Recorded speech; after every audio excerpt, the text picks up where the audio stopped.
Ok, c'est parti. Alors, on va vous présenter aujourd'hui la data et l'IA chez la G2R Mondial. Merci. À travers le train Data Agile. Donc, on va commencer par faire une petite page de remerciements aux sponsors, sans qui l'événement ne marcherait pas, ne serait pas là aujourd'hui, vous n'auriez pas les conférences. Donc, on ne va pas les citer un par un, mais merci à eux, merci aux sponsors. Donc, vous êtes ici au bon endroit si vous avez envie de parler de data, d'IA et d'agile. Enfin, en tout cas, on espère que vous êtes là et que c'est un choix. Mais avant tout, on voulait vous faire un petit sondage à main levée pour voir à qui on parle. On aimerait déjà, première question, savoir qui a déjà entendu parler de data ici? Est-ce que c'est un sujet? Ouais, super. Et qui est dans une organisation agile aujourd'hui? Bon, a priori, voilà. Ok. C'est bon, on va pouvoir balancer du lexique data mesh et autres, parce qu'on va vous parler de data owner, de data mesh, d'IA, d'IAGEN, etc. Enfin, voilà. C'est parti. Alors, qui sommes-nous? Moi, je suis Julie Prieur. Je travaille chez la G2R Mondial depuis maintenant 8 ans. Je suis responsable usage et gouvernance data. Au départ, côté métier de l'organisation. Et aujourd'hui, depuis une grosse année, PM Lead du train Data Agile que nous avons mis en place avec Tony. Bonjour.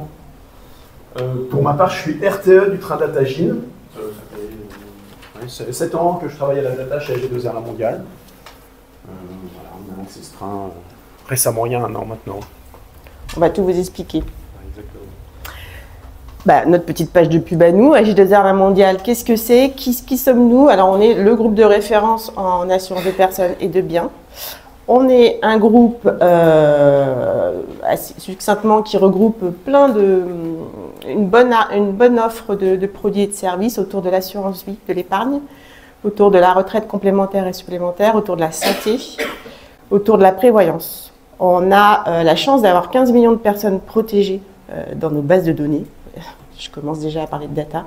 Et plus de 500 entreprises que nous accompagnons, souvent par des systèmes de branches, puisque les systèmes de branches professionnels nous permettent d'avoir accès à des prospects. On est un groupe paritaire et mutualiste, et pour moi c'est important, puisqu'on est là pour nos clients, et c'est nos clients et nos protégés qui décident avec nous de la stratégie. Et puis, on est un groupe assez vieux, finalement, puisque 115 ans d'existence. Alors, 115 ans d'existence, qu'est-ce que tu en penses, Tony? Comment il fallait réformer tout ça? Est-ce que c'est bien ou est-ce que c'est un avantage ou pas? Merci.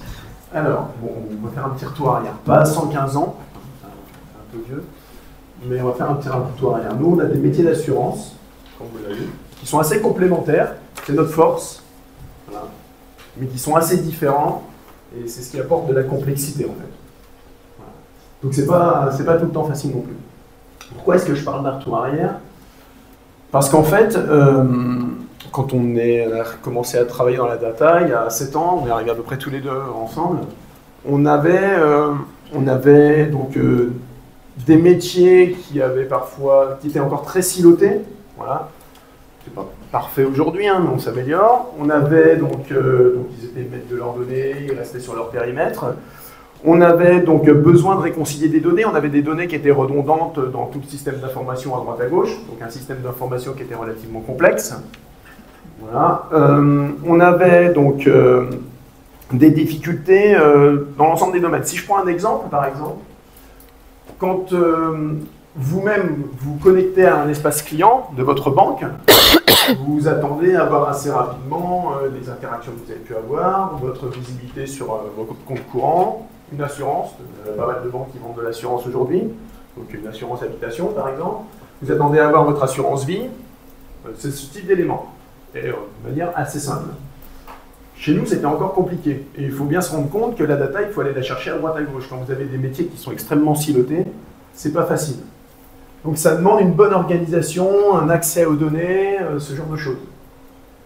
Voilà, donc c'est des choses qu'il a fallu mettre en place au fur et à mesure. C'est ce qu'on appelle les usages transverses. Voilà. Les usages transverses, ils sont compliqués, beaucoup plus compliqués qu'un usage qui est lié à un métier en tant que tel. Si je veux mettre à disposition des données sur un contrat d'assurance vie, comme on l'a vu tout à l'heure, c'est facile, les données sont à un endroit, c'est beaucoup plus simple. L'usage transverse, c'est vraiment le plus difficile. En 10 ans, on s'est pas mal amélioré. On a essayé beaucoup de choses, on a testé, voilà, pour en arriver là où on est aujourd'hui. On a testé des méthodes, on a testé des outils, on a testé un peu d'agilité à notre sauce, un peu au début, à certains moments. On a testé une organisation avec des data owners, donc Julie va revenir va vous expliquer un petit peu quels sont le rôle des data owners et comment est-ce que ça fonctionne chez nous. Dans un environnement qui ne cesse d'évoluer, il ne faut pas se tromper quand on parle de data et d'IA, comme vous l'avez sans doute remarqué, vous en avez sans doute entendu parler, c'est en perpétuelle évolution, que ce soit les métiers, les besoins. En 10 ans, ça a extrêmement évolué, qu'on parle d'intelligence artificielle, d'IA générative, ChatGPT, ça a évolué énormément. Et c'est toute la difficulté du sujet. C'est-à-dire qu'on est obligé de répondre à des attentes de nos clients internes ou externes dans un environnement qui est toujours plus complexe et toujours plus mouvant. Mais c'est aussi tout l'intérêt de la situation. Voilà. Je vais juste dire un mot aussi sur des expérimentations qu'on a menées. On faisait déjà, depuis quelques années, il y a 4-5 ans, pas mal d'expérimentations sur de l'intelligence artificielle. Et une des difficultés qu'on avait, par exemple, on faisait de la segmentation client sur des aspects marketing, d'usage transverse, pas facile. On faisait du churn, des scores de churn, des clients qui partent à la concurrence pour tel ou tel réseau. On faisait des scores d'appétence client. Voilà, pas mal de sujets divers et variés, des scores de fraude, assurance banque, on est très lié à ces sujets-là également. On arrivait toujours assez facilement à faire des expérimentations avec une vraie valeur, des clients internes qui étaient relativement satisfaits, donc des délais assez courts, on était sur 3-4 mois d'expérimentation. Par contre, quand il fallait industrialiser, mettre autour de la table un peu plus d'interlocuteurs, de façon pérenne, c'était toujours beaucoup plus compliqué. Et on avait vraiment du mal à industrialiser tout ça. Donc ça, c'est notre contexte d'il y a 6-7 ans. Voilà. Bon, tu es en train de me dire que c'était un peu le bazar en fait, c'est qu'il fallait organiser tout ça. Petite transition. Est-ce qu'on n'a pas profité du plan d'entreprise pour remettre un peu d'ordre? Est-ce que ça n'a pas été une opportunité, ce petit plan d'entreprise? Alors, le plan d'entreprise, c'est celui qu'on appelle Nouvelle Donne ici. Donc on a eu un changement de direction générale il y a à peu près 3 ans, je crois, à peu de choses près.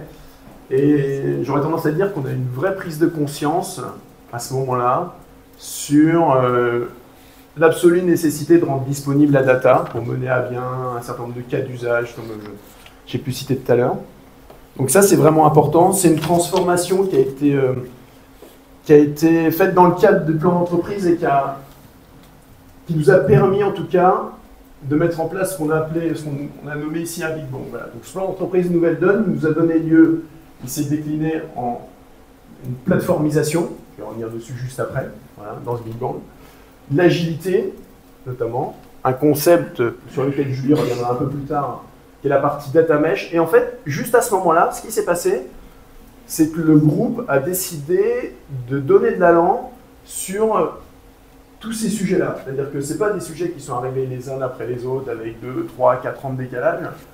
C'est-à-dire qu'on a eu à peu près au même moment tous ces moyens qui ont été mis en œuvre. Et nous, ça a été un accélérateur assez formidable en fait.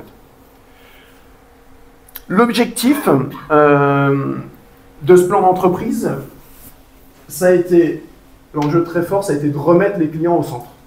Alors vous allez me dire, c'est un peu le b.a.-ba, c'est bateau, voilà. Ouais, mais peut-être qu'à un moment donné, on l'avait un petit peu oublié chez G2R Mondial. Voilà. Pourtant, on était un groupe paritaire et mutualiste. Voilà. Ça a été la satisfaction client. On avait des scores de satisfaction qui étaient vraiment pas terribles. Voilà. On s'améliore, ils sont suivis de près aujourd'hui, on s'améliore. Enfin, on pouvait difficilement se dégrader plus, je pense, mais non, on s'améliore beaucoup, sincèrement. Et il y avait des vrais enjeux, alors il y en a d'autres, mais là je vous donne les principaux. Il y avait des vrais enjeux, vous l'avez compris, au niveau de notre SI. On avait un vrai besoin de rationaliser le SI. Données redondantes à droite, à gauche, partout, peu de transversalité. Et on avait un vrai besoin de travailler sur son obsolescence. Voilà. Donc dans ce cadre-là, nous, la data, on a été amené à travailler fortement sur tous ces ateliers, à se réorganiser, c'est ce que je disais tout à l'heure, à optimiser l'organisation des métiers, voilà, pour avoir une prise de décision notamment et des interactions avec nos métiers beaucoup plus efficaces et beaucoup plus rapides. C'était relativement long en fait. D'ailleurs, je parlais d'expérimentation, d'industrialisation, on avait du mal à mener du projet. En cycle en V, c'était compliqué. Il fallait être réactif. Donc, organisation, outils, agilité, ce genre de choses. Je vais vous parler un peu de plateformisation. Je ne sais pas si c'est quelque chose qui vous parle, sans rentrer trop dans le détail, mais en gros, dans la plateformisation, on a mis en place ce qu'on appelle ces petites briques de couleurs ici, des originateurs et de l'agrégateur. L'originateur, c'est un peu mes métiers, si je vulgarise, c'est un peu mes métiers que j'avais tout à l'heure. Ce sont eux qui sont à l'origine de la donnée. Si je vends un contrat d'épargne, je suis un originateur épargne qui va créer de la donnée épargne. Et c'est tout. Voilà. Pareil pour la santé, et ainsi de suite. L'agrégateur, c'est lui qui va porter mon usage transverse, le plus souvent. C'est-à-dire qu'en fait, l'agrégateur, c'est celui qui va agréger la donnée et qui va utiliser la donnée, à 95%, la donnée des originateurs. Ce qui implique, pour l'agrégateur, de remettre cette donnée à disposition. Et on est vraiment au cœur du sujet. Si ma donnée, elle n'est pas à disposition, je ne fais rien. Je ne fais pas d'usage, je ne fais pas d'IA, je ne fais rien du tout. Donc nos enjeux, ça a été ça. Refondre comme ça, remettre la plateformisation au cœur, redonner du sens aux originateurs, aux agrégateurs, à ces personnes qu'on a créées, qu'on a expliquées dans l'entreprise à ce moment-là, pour remettre la donnée au centre. Voilà. Vas-y. Et du coup, tu devais me faire une petite transition avec le petit nuage. Ah oui, c'est vrai. Je fais la transition. Et donc, en gris, c'est ce dont je parlais, c'est le nuage. Voilà. Et le nuage, qu'est-ce que c'est? Si tu peux nous en dire deux mots. Bah alors, voilà. C'est du data mesh. Merci pour la transition. Donc le petit nuage, eh ben, finalement, c'est ce qui nous lie toutes les plateformes. C'est un peu la data, si on veut aller par là. Et c'est maintenant que je vais vous parler de data mesh, puisque comment est-ce que la data, on devait la remettre au centre, un peu comme notre client, pour travailler correctement et pour apporter correctement la satisfaction à nos clients. Donc data mesh, je vais avoir une toute petite page théorique là, c'est vous expliquer le concept, mais tout de suite je vais vous expliquer comment nous on l'a mis en pratique chez nous. Donc le data mesh, c'est un buzzword qu'on entend depuis 2-3 ans, qui essaye de lier l'humain à la technologie, qui se base quand même sur des choses que nous on mettait déjà en place avant autour de la gouvernance de la donnée, donc mettre des responsabilités dans l'entreprise, mais qui remettent une page de théorie et qui ont permis de se reposer la question dans les entreprises de est-ce qu'on est compatible data mesh, est-ce qu'on pourrait pas se réorganiser pour mettre les responsabilités en face des données et les données en face des plateformes techniques. Donc pour la page théorique, c'est organisationnel et technologique, c'est 4 piliers. Le data mesh, c'est 4 piliers. C'est une organisation en domaine data. Donc nous, assez rapidement, on s'est dit, les domaines, c'est nos plateformes, allons-y. Donc les petits carrés de couleur. Une gouvernance fédérée de la donnée. Donc derrière la gouvernance fédérée, c'est là qu'on trouve les rôles et les responsabilités. Donc dans chaque domaine data, qui sont pour nous les plateformes, on va mettre des rôles. On a choisi de mettre un data officer par plateforme. Le data officer, il est high level, il prend la stratégie, enfin il dicte la stratégie et les futurs enjeux de sa plateforme en termes de data. Il la transmet à son data owner qui est lui sur un domaine plus petit de données, et le data owner, il est toujours côté métier. Il est responsable, de connaître ces données, de les documenter, de les mettre en qualité et surtout de les mettre en exposition pour le groupe. Cette gouvernance fédérée, elle permet de lier tous ces data owners et leur DSI en face et de faire avancer les normes et les pratiques et d'avoir un cadre de référence. Troisième pilier, la donnée comme un produit. Si les data owners travaillent bien leurs données, ça devient un produit qui s'achète et qui est produit et qui est consommé. Et donc, c'est se dire, il faut que le produit ait toutes les caractéristiques d'un produit avec ses habilitations, sa qualité, sa documentation, la notice qui va avec, etc. Je vous la fais très courte. S'il y a des puristes du data mesh, ils vont sûrement me frapper. Et puis, quatrième pilier, une plateforme en libre service. Alors, j'ai parlé de produits, c'est mes petits cubes de produits data. C'est des petites choses sur lesquelles les data owners sont responsables de leur qualité C'est des petits lots de données. Par le 4e pilier de la plateforme, on veut les mettre en accessibilité de tout le monde, comme dans un grand supermarché. Je rentre dans mon supermarché qui est la zone grise et j'achète un petit peu de jaune, un petit peu de rouge, un petit peu de vert et je me fais un usage en tant que consommateur de la donnée. Cette zone grise, c'est la plateforme qu'on met en place avec ce train depuis une grosse année. C'est aussi le challenge qu'on a choisi de faire, c'est de passer sur le cloud et on met en place un data hub sur GCP pour pouvoir être le lieu d'échange de ces petits cubes entre data owners et usagers de la donnée. Je ne vous ai pas parlé des data stewards, mais les data stewards finalement sont les copains des data owners, mais à la DSI pour mettre en place techniquement ces cubes de données.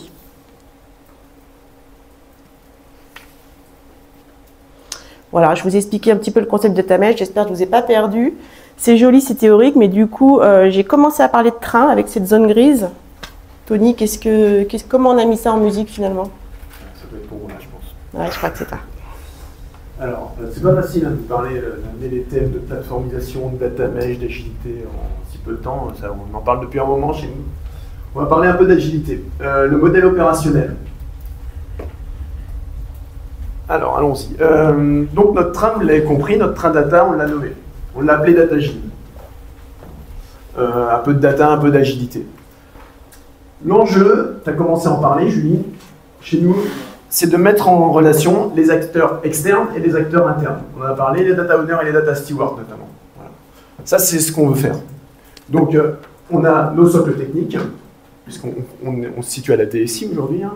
On a nos socles techniques qu'on va travailler, qu'on va mettre en œuvre pour répondre aux attentes de nos usages, pour créer nos usages, en réponse à nos clients qui sont dans les métiers, les data owners notamment. Et on passe par des sachants qui sont nos data stewards. Quand est-ce qu'on a commencé à réfléchir à l'agilité de façon assez sérieuse et qu'on a commencé à faire data agile? Les premières réflexions, elles datent d'il y a un tout petit peu plus d'1 an. Sincèrement, on est parti d'une feuille blanche. Je crois qu'on ne connaissait pas grand-chose à l'agilité, pour ne pas vous mentir. Enfin, moi, en tout cas, je ne connaissais pas grand-chose. Et on a fait notre premier début de PI planning, voilà, en mode on va commencer à développer nos socles au mois de décembre. Donc ça fait pas encore 1 an. On s'est jeté dans le grand bain, et puis on s'est dit on advienne ce que pourra et on va voir ce qu'on va faire. Donc c'est pas vieux comme vous pouvez le voir. C'est pas vieux, c'est pas vieux. Peut-être juste triple challenge quand même autour du lancement du train, c'était remettre au goût du jour cette organisation de gouvernance de la donnée, remettre des data owners partout dans l'entreprise, passer au cloud. Bon, je vous rappelle qu'on est un groupe qui a 115 ans, hein, donc pour nous on en a été au data warehouse, il fallait passer au cloud. Et troisième, mettre ça en agilité sur cette direction data qui n'était pas du tout agile, composée de 90 personnes. C'est ça. Donc 90 personnes, c'est la taille du train aujourd'hui, alors c'est un peu mouvant, on arrive à une centaine de personnes. Comment est-ce qu'on est organisé? On a 3 socles techniques, un socle qui travaille sur la BI, voilà. Un socle qui travaille sur l'intelligence artificielle, et un socle qui travaille sur la mise à disposition de données. Ces 3 socles, en fait, ils utilisent GCP, Google Cloud Platform. En décembre, quand on a commencé, on n'utilisait pas GCP. On commençait à construire ces débuts de socles. Donc pas évident de construire des socles pour répondre en même temps à des usages métiers qui sont très pressants sur ces choses-là. Il a fallu qu'on embarque ces 90 personnes, ce sont plutôt 100 aujourd'hui, 8 équipes. Il y en avait très peu qui étaient formées à l'agilité, et encore moins à l'agilité à l'échelle d'un train, donc beaucoup de formations. Hein. Safe for Team, formation PO, formation Scrum Master, formation des managers, un fort accompagnement. On passait d'un cycle en V, il a fallu embarquer tout le monde, leur montrer quel intérêt on avait à travailler de cette façon-là, quels allaient être les rôles des uns ou des autres. C'est pas facile, mais voilà, on continue à y travailler aujourd'hui. Les interactions intertrains gérées en release management, j'en dirai un tout petit peu plus après, mais on a plusieurs trains dans le groupe qui permettent d'exprimer leurs besoins, vous allez voir. Datagine est loin d'être tout seul. On a 4 principes directeurs aujourd'hui. Donc la coordination. Pourquoi la coordination? C'est un peu ce que tu expliquais, c'est que nos plateformes, elles expriment des besoins. Et on doit travailler avec eux, s'exprimer, échanger, pour les écouter. Voilà. D'où les data owners, les data stewards. Donc toute l'organisation qui va derrière. L'anticipation, je disais tout à l'heure que s'il y avait... On parle beaucoup d'IA aujourd'hui, mais si je n'ai pas de données à la base, je ne fais pas d'IA. Je ne fais pas le reste non plus. Voilà. Et on n'en parle pas assez souvent, mais si ma donnée n'est pas à disposition, en gros, dans la data, je ne fais rien. Si GCP, je ne viens pas lui mettre à disposition de la donnée, les gens peuvent exprimer autant qu'ils veulent leur usage, il n'y aura rien du tout. Donc l'enjeu numéro 1, c'est de prendre ma donnée de mes originateurs, de la modéliser, de la mettre à disposition dans GCP. Et ensuite, je peux commencer à déployer des usages. Si on amorce la pompe, ça va bien. Voilà. Quand on se remet dans le contexte avec des métiers qui sont pressants, à juste titre, hein, si on repense à mon espace client, c'est quand même qu'un minimum. Donc il faut que je mette à disposition de la donnée en permanence. Et voilà. Donc ça, c'est vraiment la base. Donc on anticipe. Peut-être que je mets à disposition aujourd'hui de la donnée, je pense à de l'équipement, de l'interaction, équipement personne, du contrat, de l'interaction client, de la donnée personne, des choses comme ça. Il faut que je la mette. Et il y en a beaucoup, il y en a beaucoup. On a plein de métiers différents. On s'adapte. Il faut savoir réagir rapidement. C'est quelque chose qu'on avait un peu de mal à faire avant. L'industrialisation sur l'IA, c'était difficile. Et on mutualise. Les usages, il y a beaucoup de redondance sur les usages. Quand je travaille sur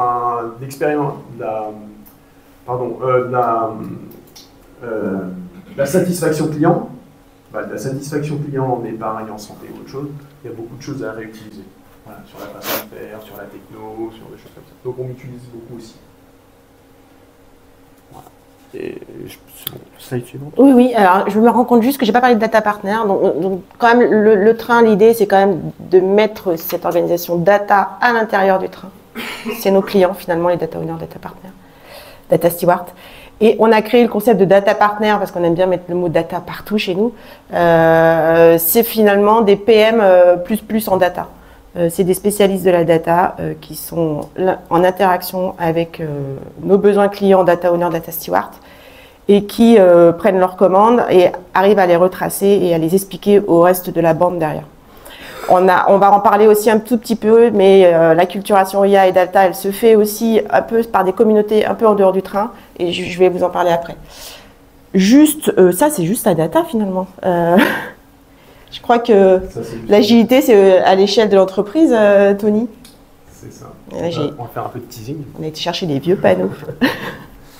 J'ai parlé tout à l'heure du fait que Datagile n'était pas tout seul dans l'entreprise, parce qu'en fait, on a d'autres trains également. On a une petite dizaine d'autres trains, et ça continue ça se crée au fur et à mesure. Donc, par exemple, sur les métiers qu'on a pu citer au préalable.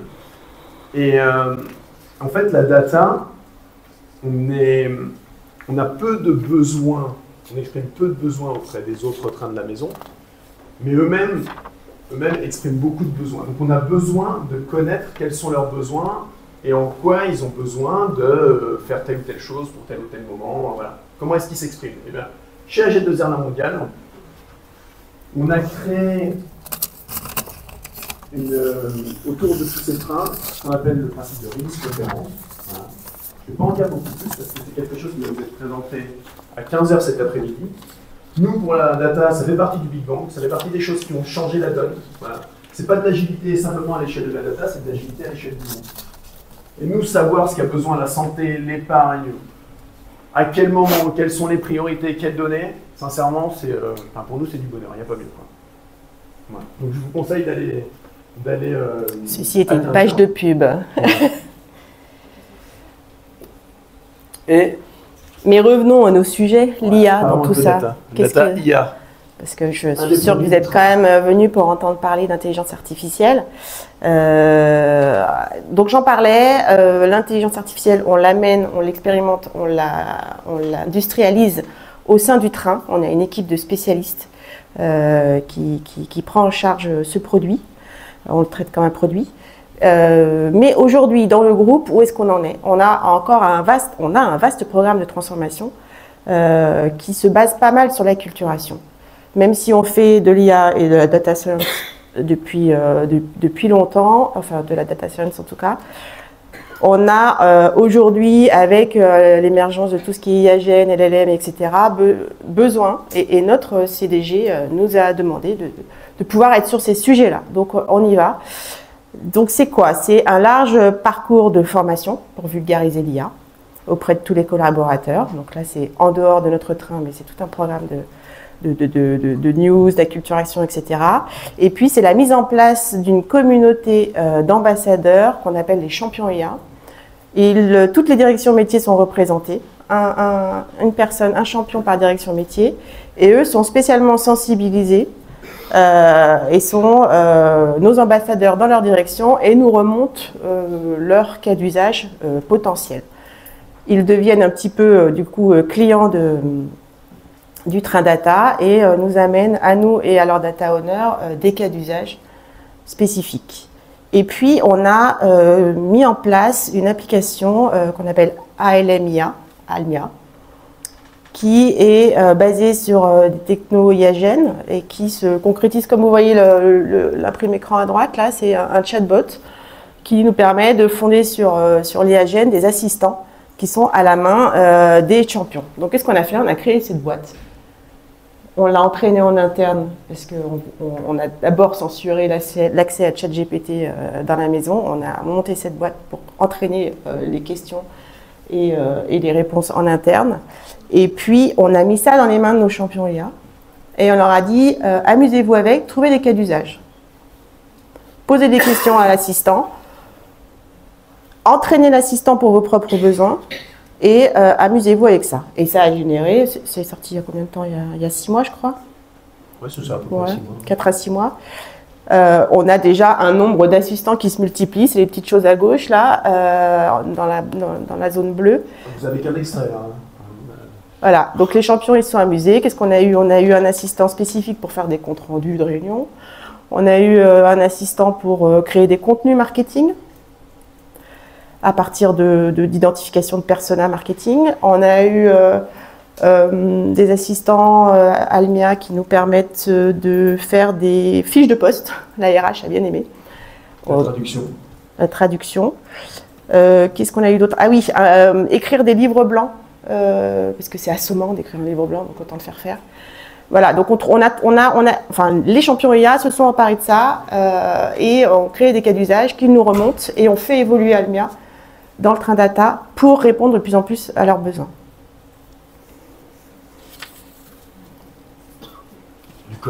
Du code informatique aussi, par exemple. Comment produire du code informatique. Voilà, donc analyser les tickets d'incidents. Enfin, il y a plein d'idées, Et l'intérêt, c'est vraiment d'aller solliciter tous ces champions qui sont d'univers différents. Donc ça, c'est un exemple d'IA qu'on mène au sein du train data, mais pas que. Hein. On fait aussi d'autres expérimentations qu'on industrialise, comme l'analyse des verbatims. On parlait de notre plan Nouvelle Donne, pour lequel la satisfaction de nos clients était au cœur de nos préoccupations. Nos clients répondaient à nos questionnaires de satisfaction et on n'exploitait pas les verbatims qui étaient au bout du questionnaire parce que c'était trop compliqué. Trop nombreux, trop en masse. Donc on a entraîné un petit modèle l'année dernière pour analyser le sentiment de ces verbatims-là. Donc ça, c'est aussi un exemple d'IA qu'on a mis en place et qui a été industrialisé au sein du train data. Et puis il y en a d'autres, hein, il y a des choses plus classiques comme des scores, des segmentations dont tu parlais. Qu'on commence à industrialiser maintenant. On a évolué là, il y a quelques temps. Voilà, donc ça c'était un petit peu ce qu'on fait depuis un an. Donc où est-ce qu'on en est là maintenant à plus un an? Où est-ce qu'il en est ce petit challenge, ce triple challenge? Et ben on peut dire qu'il n'est pas encore tout à fait gagné, mais on peut quand même être fier de ce qu'on a fait puisque tout le monde est formé, tout le monde est là, tout le monde développe. On a déjà des industrialisations, on a déjà des petits cubes de données dans notre GCP. Mais on a encore des adaptations. Les adaptations, c'est un peu tous les jours qu'on emmène. La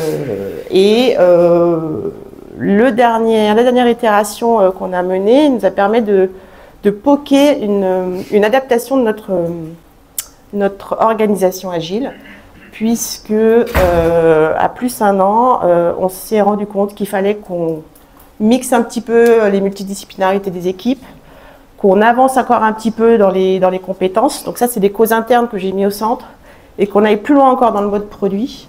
Donc ça, c'est des causes internes du train qui nous poussent à nous adapter. Et pour le prochain PI, on va reformer un petit peu l'organisation de nos équipes du train, du fait de ces causes internes qui ont été testées. Donc on a joué le jeu de l'agile, on s'est dit faisons un POC autour d'une nouvelle organisation. Et on a poké cette nouvelle organisation, on est en train d'en conclure et d'en prendre les recommandations, et on va le mettre en place sur le prochain PI. Et puis on a d'autres causes externes qui nous forcent à toujours rester dans le mouvement, toujours s'adapter. Comme je vous le disais, l'innovation et les évolutions techno, c'est des choses en data et en technique qui évoluent tous les jours. Donc ça, on court après la machine, mais on s'adapte pour ça, pour avoir les compétences, etc. Une autre cause externe, c'est que notre communauté client, elle s'agrandit. Il y a eu un Big Bang où on a nommé tous les data owners, data officers et champions IA. Mais cette communauté, elle prend place dans l'entreprise et puis elle grandit, et ses besoins grandissent aussi. Ses attentes aussi par rapport au train. Donc ça nous pousse à nous professionnaliser aussi et à adapter en permanence notre fonctionnement. Et puis, troisième cause externe qui nous maintiennent dans le mouvement, c'est interagir avec les autres trains. Tu disais, une dizaine de trains existent dans la maison. Il y a toujours un nouveau qui se crée, et donc il faut toujours avoir des nouvelles adhérences avec ces trains et apprendre à fonctionner ensemble. Donc ça nous pousse toujours à travailler avec tout le monde. Voilà, les retours d'expérience à 1 an, et puis on a toujours dans le viseur le cap à 3 ans. Le cap à 3 ans, c'est quoi? C'est avoir une parfaite usine à petits cubes, si je reprends le dessin de tout à l'heure. C'est arriver à tuiler, à paralléliser notre fonctionnement pour produire de la donnée dans GCP avec des ABAC toujours meilleurs. C'est être complètement IA compliant dans le groupe, avec des expérimentations qui sont industrialisées et qui qui créent de la valeur. Et puis, je sais pas, quoi de plus à 3 ans. C'est déjà pas mal. On s'ennuie pas vraiment. Est-ce qu'on aurait des conseils à donner, du coup, aux gens qui sont là? Bon, vous l'avez compris, on n'est pas très vieux. Même si ça fait quelques temps qu'on fait de la data. 1 an d'expérience, on se remet en cause à peu près... Tous les jours. On se remet en cause à peu près tous les jours. À 100, c'est pas facile, et même plus qu'à 100. On l'a dit, mais on est vraiment en interaction avec l'ensemble des autres trains. C'est une des particularités du train data. Il y a des trains qui sont plus autonomes. Nous, on a vraiment une adhérence avec tout le monde. Donc, c'est pas facile. On est le petit nuage, c'est pour ça, au milieu. C'est ça, le petit nuage. Donc, voilà. On a appris une chose, c'est qu'il fallait s'adapter. Sincèrement, je ne savais pas ce que c'était qu'un RTE il y a un peu plus d'1 an. Quand on m'a posé la question, j'ai été me renseigner, je me suis dit allons-y. Et s'il y avait quelque chose que j'ai compris, c'est qu'il y avait plutôt intérêt à s'adapter et pas avoir trop de certitude. Voilà. Et savoir bien s'entourer. Et prendre les conseils. Donc, l'humilité, pas de certitude, l'humilité, apprendre de tout le monde. Voilà. L'agilité, on en parle aujourd'hui parce qu'on est là agile en scène, mais c'est un des moyens, vous l'avez vu dans notre Big Bang, on n'aurait eu que l'agilité, on n'aurait pas réussi tout ce qu'on a fait là. Ouais, on est loin d'avoir tout réussi, hein. Ça fait partie de l'humilité ça. Mais ça nous a quand même beaucoup aidé, quoi. Dans la collaboration, dans le fait de se remettre en cause, c'est quelque chose, j'aurais tendance à dire, qui ne faisait pas tant que ça partie de notre ADN avant. Là, se dire, on va refaire un train, on a un train, il a moins d'1 an d'existence, on va secouer tous les bonhommes qu'il y a dedans, on va refaire des équipes, voilà, faire un POC, se lancer, voilà, c'est, je l'aurais pas dit non plus il y a quelques mois. Donc voilà, il faut y aller. Donc l'agile, ça en fait partie, se remettre en cause. Garder vite en tête, et nos clients nous le rappellent à peu près tous les jours. Voilà. comment est-ce qu'on fait de l'IA, comment est-ce qu'on met à disposition notre data, comment est-ce qu'on monte notre socle technique. Un vrai challenge. Est-ce que je peux te donner le conseil paillette? Vas-y. Conseil paillette, mixer des travaux en fond de mine avec des sujets un petit peu plus fun. Donc nous, notre effet paillette, ça a été Almia, hein, c'était notre chatbot basé sur l'IAGène. Il faut quand même, dans un train, ne pas donner la sensation qu'on est dans un effet tunnel avec une lumière très très loin au fond. Nous, la paillette, on l'a choisie sur l'IA parce que c'est fun et parce que tout le monde en parle. Donc Almia elle nous a permis aussi de dire on existe pour ça, même si dans le fond des choses, le gros sujet c'est de mettre des données dans GCP. Donc un bon dosage de mise en œuvre et de travail de fond. Voilà. Ça c'est le fond de la mythe, ça, mettre des données dans GCP. Mais on l'a dit tout à l'heure, si elles n'y sont pas, on ne fait rien derrière. Ou alors on expérimente et puis c'est clair. Et au final, ça va pas au bout. Donc un bon dosage, il faut faire un peu de tout, il faut vendre. Quelque part, il faut une casquette de VRP pour aller voir les uns ou les autres. Regardez ce qu'on sait faire, venez travailler avec nous. C'est comme ça que ça fonctionne. Voilà. Donc ça c'est important. Gardez un bon dosage entre interne et externe. Pourquoi entre interne et externe? Interne, c'est au sein du train, construction de nos socles. On peut dire ce qu'on veut, mais les autres trains n'ont pas beaucoup de visibilité sur la construction de notre socle. C'est en interne, c'est quels moyens on met à disposition pour développer ces socles, pour avancer dessus, pour permettre aux métiers de mettre en œuvre leurs usages. Donc, comment est-ce qu'on avance là-dessus? Et l'externe, comme on travaille en interaction avec l'ensemble de nos métiers, dans le groupe, des métiers très différents, encore une fois, c'est comment est-ce qu'on s'arrange en parallèle à recenser ses besoins, jouer sur la priorité. Les data partners, qui sont les product managers, eh bien, ils sont vraiment en interface avec nos métiers qui expriment leurs besoins et il faut savoir recenser ses besoins, faire attendre les gens, gérer les notions de priorité. En data, tout le monde veut tout faire pour le lendemain. C'est impressionnant, mais c'est comme ça. Et puis tout le monde pense que c'est facile. Ouais, c'est ça. Donc voilà, gérer de l'interne et de l'externe. On gère la façon de travailler à l'intérieur du train et on s'expose à l'externe pour mettre en œuvre ces cas d'usage. Donc c'est intéressant. Et puis, c'est quelques conseils. Je pense qu'on en apprend encore plein dans les semaines, dans les mois qui viennent. Là, avec notre POC et ainsi de suite, on n'a pas de certitude. On va voir ce que ça va donner, mais on embarque les gens du train. Et puis on va bien voir. On aura d'autres apprentissages et d'autres conseils d'ici quelques temps, certainement. Voilà. Voilà, avec humilité, ce qu'on pouvait vous dire sur la data chez GZR Mondial. On n'est pas les plus en avant sur la data, mais on est quand même assez fiers de nos réalisations et de notre organisation aujourd'hui. Donc, alors ça c'est le petit QR code, enfin le grand QR code pour avoir vos retours, vos rôtis. Et si vous avez des questions, il nous reste 10 minutes et c'est avec plaisir. Oui. 5. Merci. 5. Merci pour la présentation. J'avais une question. Vous n'avez pas été confronté aux problématiques de QDD, de qualité de données? Oh là là, tout un sujet là-dedans. Comment vous avez fait pour les dépasser en fait, c'est ça, Alors, la qualité de données est une méthode du train qui est travaillée dans le cadre de référence du train et qui est mis en œuvre au besoin. C'est-à-dire qu'un data owner peut venir nous voir en nous disant « Moi j'ai l'impression que ma base email elle est toute pourrie, aidez-moi ». On a la méthode, parce qu'on l'a travaillé en amont dans ces soucis de mutualisation des services. Donc on a la méthode et on a les équipes qui peuvent l'aider à capter, avec ses règles métiers à lui de qualité de données, capter les mesures de sa qualité de données, faire des plans de remédiation, etc. Donc c'est un sujet qui est entre un peu la BI, s'il veut savoir juste où il en est de sa qualité de données, ou même un petit peu plus s'il a besoin de faire de la remédiation. Donc on l'a intégré dans les produits de notre train data. Ça fait partie du train, mais ça a aussi de la responsabilité de nos métiers qui ont quelque part l'engagement, la responsabilité de travailler sur leur qualité de données. Et on ne l'a pas dit, mais la data, il y en a tellement partout que le train DataJ ne peut pas embarquer toutes les problématiques data du groupe. Voilà. Il y a aussi, il faut responsabiliser nos métiers, ce qu'on appelle nos business lines et ainsi de suite chez nous. Il n'y a pas que des profils data scientist, data steward et tout dans le train. Oui. Merci beaucoup pour cette présentation. J'ai une question concernant le train. Donc, vous disiez tout à l'heure que le train, il y en avait 10 en fait. Vous êtes le train data, 10 autres coexistent autour. La data, par défaut et par définition, on est en adhérence Avec tout, ouais. tout le monde. Comment vous gérez ces dépendances en PI planning, par exemple? Déjà, c'est à 15 heures.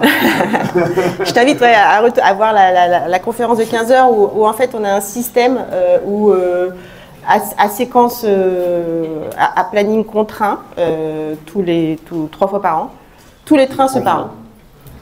Tout le train s'arrête et se parle et se disent moi j'ai des adhérences avec toi, toi tu as des adhérences avec moi et on a une gestion des adhérences communes à tous les trains du groupe. Déjà, ce qu'il faut se dire, Bon, ouais.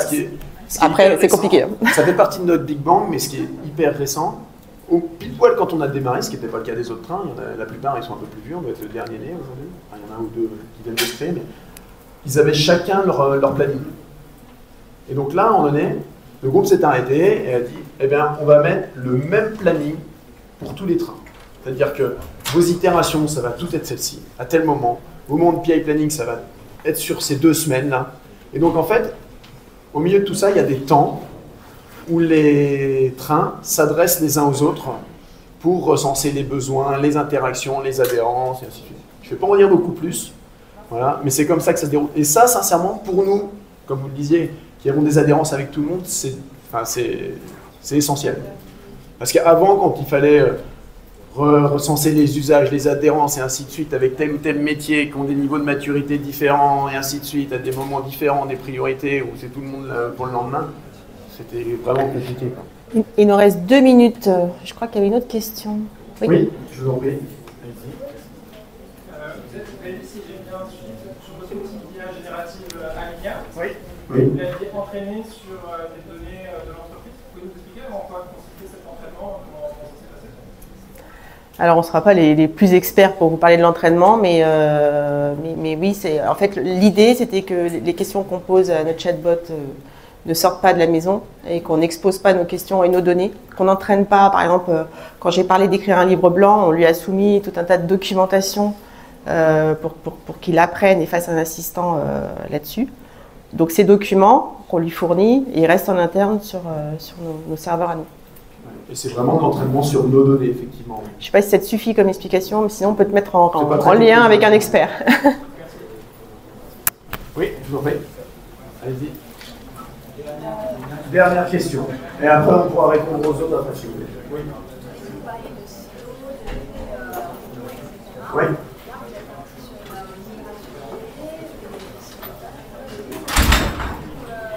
Alors, on a 2 choses. Déjà, avant, on n'était pas sur du cloud, on était sur du on-premise. Donc, on migre nos données qui étaient on-premise sur du cloud, on a des migrations.